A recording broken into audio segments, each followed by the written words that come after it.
All right, well, former Treasurer Josh Frydenberg has said that he's not going to run in Kooyong, his old seat. But this idea that he shouldn't be allowed to run because a woman has put up her hand is identity politics gone too far. Of course, we need more women in politics, and not just politics, but public life. We need women at the top of companies, boards, and in all leadership positions, 1000%. And personally, it's controversial, but I actually support gender quotas. I think it does fast-track change. But the idea that any woman should be chosen over any man, irrespective of his experience or merit or talent, is nonsense. Yet that has been the suggestion. He can make a comeback if he wants. There's a number of seats that are still open for pre-selection in Victoria, and he should absolutely consider going for one of those. But demanding that pre-selections reopen in seats that have already closed, where we already have candidates in the field, is quite frankly ludicrous. Amelia Hamer is a brilliant candidate. I think that there might be some, Josh Frydenberg fans that got a little bit of a rush of blood to the head when they saw these boundary changes. But, quite frankly, our focus as a party should be on keeping Higgins. Well, editor and journalist Christopher Daw wrote a brilliant and cutting piece in The Nightly, and in it he said the idea that Josh Frydenberg, a relatively young, moderate deputy leader and successful former federal treasurer, should somehow cede to an inexperienced hopeful, articulate and educated as she may be, simply because she is a woman, is ridiculous. He said to suggest moving aside the untested 31-year-old, albeit with a great Liberal name, to make way for Frydenberg would somehow be a Liberal hate crime against women is absurd. Now, one of Frydenberg's personality traits is that he's loath to upset anyone. He's a decent human being. Yes, he wants to spend time with his family, and he is making a great contribution to Australian life from outside politics, as we saw with his documentary recently. But also, presumably, he wouldn't like to be criticised for asking a woman to step aside. But look at the bigger picture here. Peter Dutton has a massive uphill battle to win the next election. 19 seats he needs to form majority government.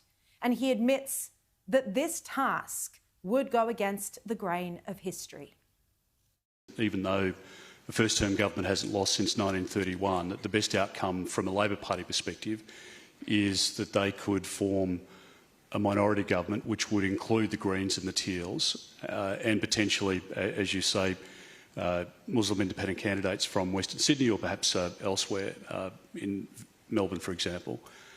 The reality of that is that, yes, they would be compromised even further in terms of their stance.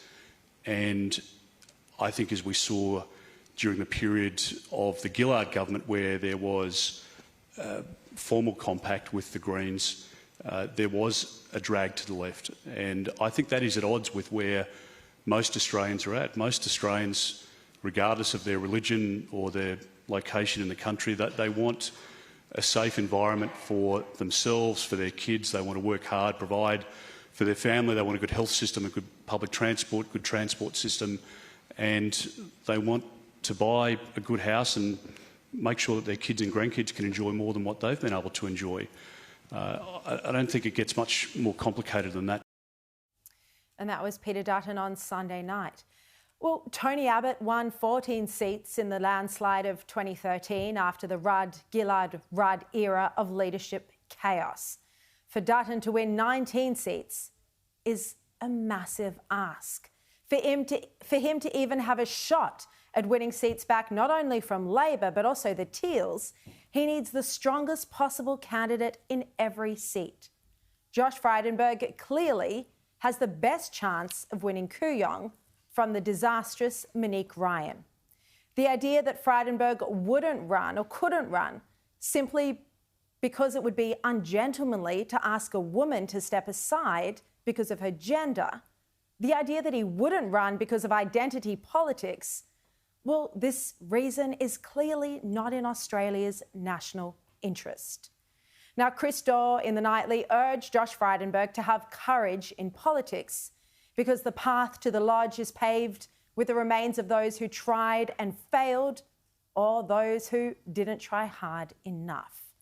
Christopher Daw writes Josh Frydenberg needs to look no further than the limp and lacklustre leadership ambitions of Peter Costello, a fellow Melbourne Liberal with a lofty regard for his own talent, encumbered by destiny, incapacitated by debilitating desire, and at least one major personality flaw: he was gutless.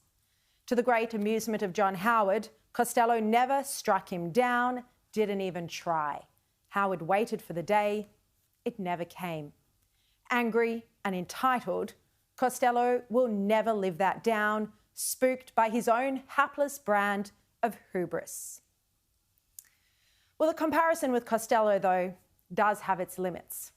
Costello is now chair of Nine, and I would note that judging by Costello's leadership of Nine during the sexual harassment crisis at the network, it doesn't seem like Australia missed out on much by not having him as Prime Minister.